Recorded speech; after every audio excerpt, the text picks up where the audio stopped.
like many of you, at least I'm gonna say, I'm sure many of you experience this, I go through phases with my reading. Sometimes I'm a really strong reader, other times I can't be phased to pick up a book. But I'm making this video because I feel like I recently did a lot of these tips that I'm going to share with you guys to increase my reading stamina and just overall get back into reading. I know when it comes to reading stamina, it gets really difficult when there's so many distractions in life, whether that's social media, what's going on in the world, current events, etc., that sitting down and reading a book isn't the most practical thing, but it's something that a lot of us like to do. So hopefully a lot of these tips are practical for you guys and I can share what I recently did. Now, starting off with a lot of these tips, I feel like a lot of these are going to pertain to knowing who you are and establishing habits that you know you're capable of and that work with your personality versus against your personality. I'm finding as I get older that things that I want to do, I have to make a priority. So whether that's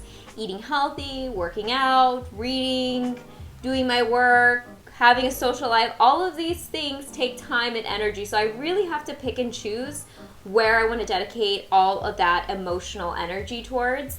And so I find that if I schedule in a time to read, I'm more likely to do it because I know that's like my block of time for reading. Along with scheduling in a time to read, I find another thing that is super helpful is an attainable amount of time. So picking an amount of time that seems very reasonable to your mind that you know you're capable of doing. So whether that's 10 minutes, 20 minutes, mine is personally 20 minutes. I sit down and read for 20 minutes. How do I know it's 20 minutes?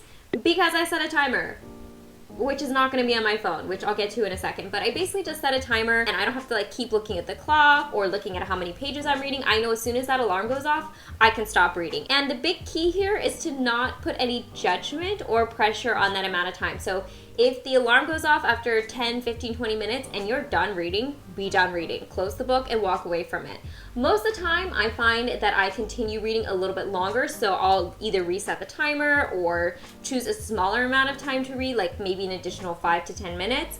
But I just find that sitting down, allowing myself to get into a mind space of reading, as long as I know it's a short amount of time, I know I'm capable of doing it. And just by doing that type of practice, I'm more encouraged and I'm more likely to continue reading longer. So again, this is kind of like being not judgmental towards yourself, it's setting attainable goals, and also having that timer to really prompt when you can be done if you want to be done. And like I mentioned, setting a timer that's not on your phone, because this next tip pertains to that. Now, I find if my phone is within arm's reach, I will reach for it. I don't have a lot of self-control when it comes to my phone being around me, so the only way that I can stop myself from thinking about my phone, from picking it up while I'm reading, is to put it in another room. So literally putting it in a physical, separate space than you and reading during that time.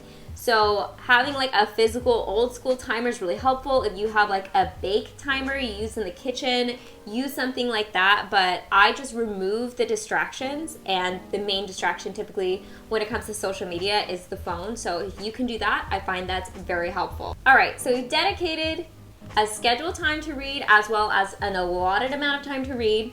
The next thing is to really set up a space that you feel comfortable and in your happy space. So for most of us, this can be with a cozy blanket, with a cup of tea, in a little nook that you've set up on your bed, wherever it is. Make it comfy and make it inviting so we can really set the tone for reading with no distractions. This is your time and place to read and get in the zone. When it comes to the selection of your books, I feel like this is really important when it comes to encouraging yourself to read more, and that is to pick a safe book. So what would I categorize as a safe book? A safe book would be something maybe of a shorter length, a little bit more easier for comprehension, and also in a genre that you know you like.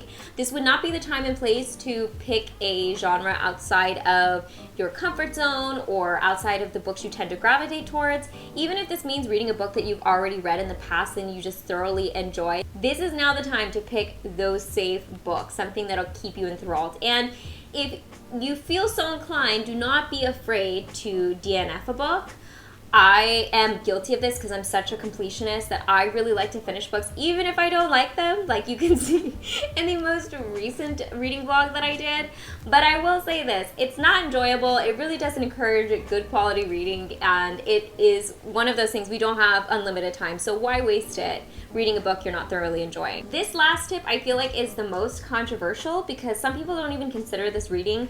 I consider it reading, and that is audiobooks. Now, audiobooks for me are a very low barrier to entry when it comes to reading, especially because you can access a lot of audiobooks on Libby for free, which is where I get most of my audiobooks. But with audiobooks, there are so many really excellent audiobooks that really take the reading experience to the next level, especially if they have really good voice actors or actors doing the voiceover work. It's really entertaining, and it makes mundane activities throughout the house, like doing laundry, washing dishes, all that kind of stuff, a lot more enjoyable. So I'm a big advocate of audiobooks. I think that they're a great way to get back into reading if you've had a lull. I should really make a full video on some of my favorite audiobooks because I stumbled across some of the most amazing audiobooks that have really leveled up my reading experience. So let me know if you guys would be interested in that video. Anyways, guys, I hope this was a helpful short little video about how I up my reading stamina when I feel like I'm in a reading lull or reading low.